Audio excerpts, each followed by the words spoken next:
ہمیں بستی سے خچر مل چکے تھے۔ ہم نے پوری رات دشوار گزار پہاڑی راستوں پر سفر کیا اور تقریباً صبح 4 بجے بارہمولہ ہائی وے کے قریب پہنچ گئے۔ سڑک ہمارے بالکل سامنے تھی۔ ہم پہاڑیوں سے نکل کر اس پر آنا چاہتے تھے کہ گڑگڑ کی آواز سن کر رک گئے۔ یہ بھاری ٹرکوں کے آنے کی آواز تھی۔ ہم نے خچروں کو چھوڑا اور تھوڑا آگے نکل کر ایک بڑی چٹان کی آڑ سے سڑک کی طرف دیکھنے لگے۔ یہ جگہ بڑے بڑے پتھروں اور گھنے درختوں کی وجہ سے محفوظ تھی، اس لیے سڑک کی طرف سے ہمیں دیکھ لیے جانے کا کوئی خطرہ نہیں تھا۔ وہ 2 فوجی ٹرک تھے جن پر سامنے اور دائیں بائیں مشین گنیں نصب تھیں اور فوجی الرٹ کھڑے تھے۔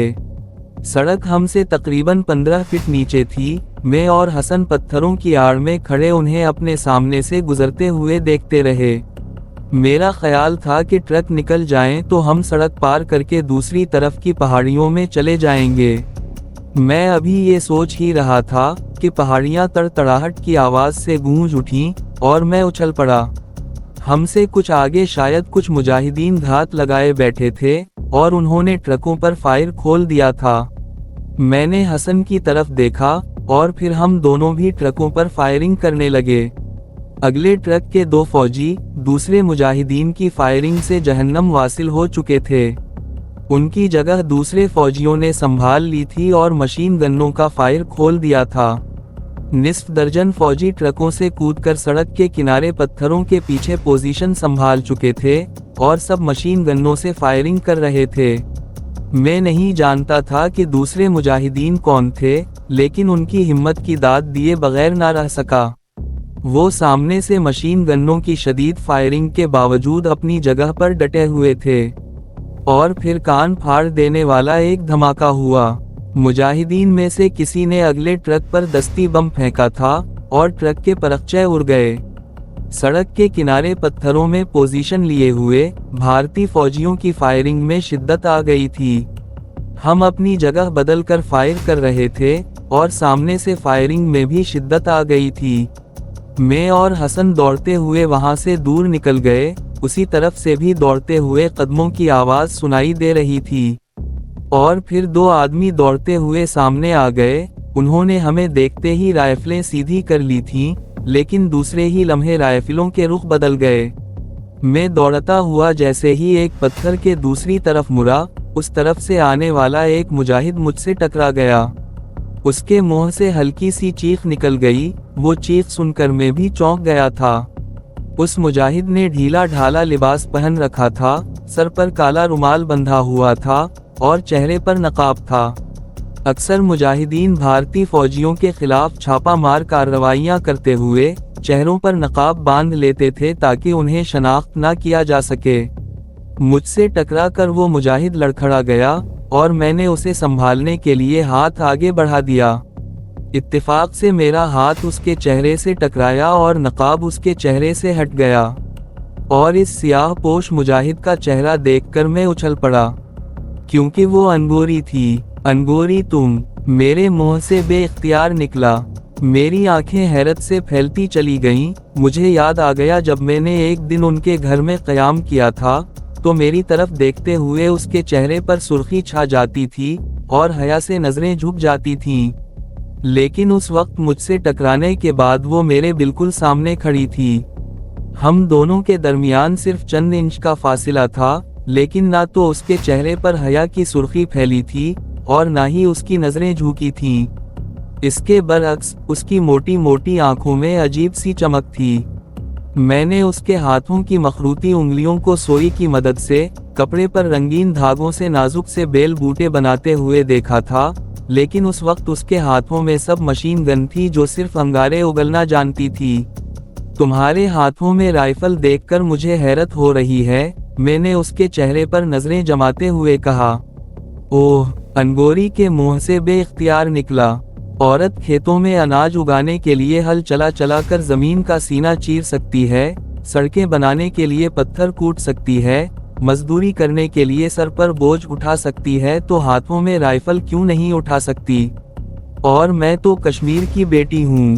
اب وقت آ گیا ہے کہ کشمیر کی ہر عورت اپنی عزت و ناموس کے تحفظ اور وادی کے تقدس کے لیے ہاتھوں میں رائفل اٹھائے، لیکن گولیوں کی تڑتڑاہٹ میں وہ اپنی بات مکمل نہ کر سکی۔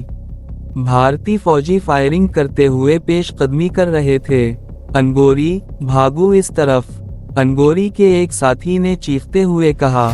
یہ بھی نسوانی آواز تھی جس نے مجھے بری طرح چونکا دیا تھا۔ میں نے پہلی بار اس کی طرف غور سے دیکھا، یہ وہی مجاہد تھا جس نے پہلے مجھ پر رائفل تانی تھی۔ گول مٹول سا چہرہ، چمکتی ہوئی موٹی موٹی آنکھیں اور ڈھیلا ڈھالا کرتا۔ اس کے سر پر بھی کالا رومال بندھا ہوا تھا اور وہ بھی لڑکی تھی۔ میں نے انگوری کی طرف دیکھا، اس کے ہونٹوں پر مسکراہٹ آ گئی۔ یہ باتوں کا وقت نہیں ہے، بعد میں تفصیل سے باتیں ہوں گی۔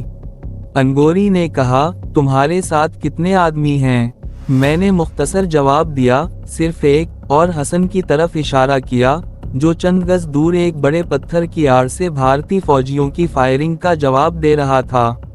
اوہ، انگوری کے منہ سے ایک بار پھر نکلا، ان وحشیوں کا ایک ٹرک ہم نے تباہ کر دیا ہے۔ زندہ بچ جانے والے فوجی اب صرف اپنے آپ کو بچانے کے لیے فائرنگ کر رہے ہیں۔ وہ ان پہاڑوں میں ہمارے پیچھے نہیں آئیں گے، اس طرف نکل چلو۔ اور نوری، تم، اس نے اپنے ساتھی کی طرف دیکھا، عبداللہ کو لے کر اس طرف سے نکل جاؤ، ہم لوگ چشمے پر ملیں گے۔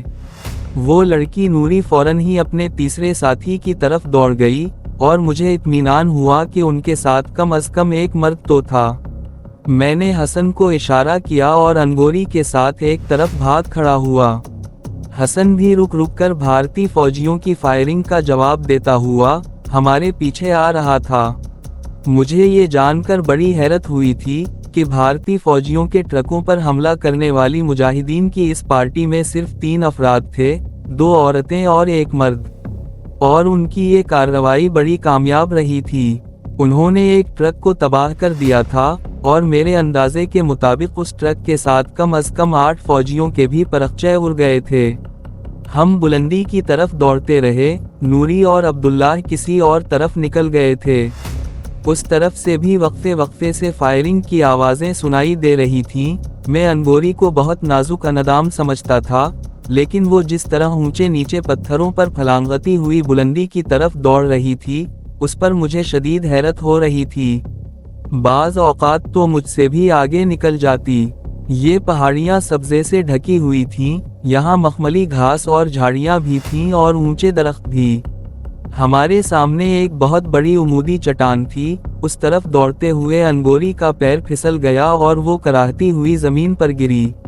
انگوری کا اس طرح گرنا اس کی زندگی کا ضامن بن گیا تھا، کیونکہ ٹھیک اسی لمحے لاتعداد تڑتڑاتی ہوئی گولیاں اس کے سر کے اوپر سے گزرتی ہوئی سامنے والی چٹان میں لگی تھیں۔ میں نے بھی ایک طرف چھلانگ لگا دی اور زمین پر گرتے ہی پیچھے مڑ کر دیکھا۔ 2 بھارتی فوجی اوپر آ گئے تھے، اور سب مشین گنوں سے اندھا دھند فائرنگ کرتے ہوئے آگے بڑھ رہے تھے۔ انگوری ان کی گولیوں کی زد میں آتے آتے رہ گئی تھی۔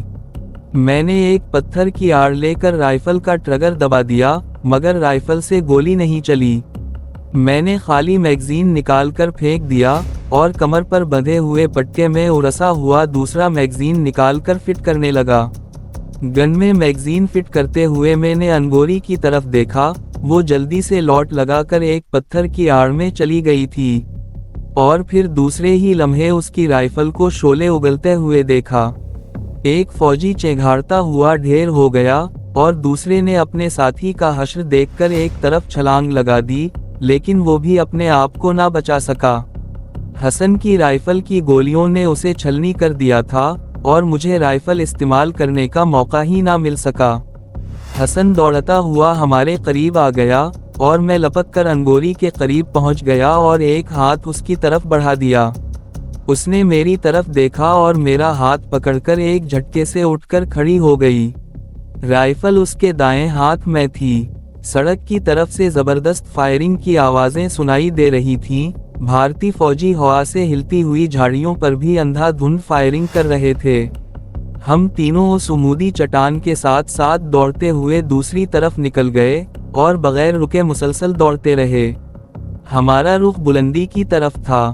انگوری جس طرح دوڑنے میں ہمارا ساتھ دے رہی تھی، وہ قابل تعریف تھا۔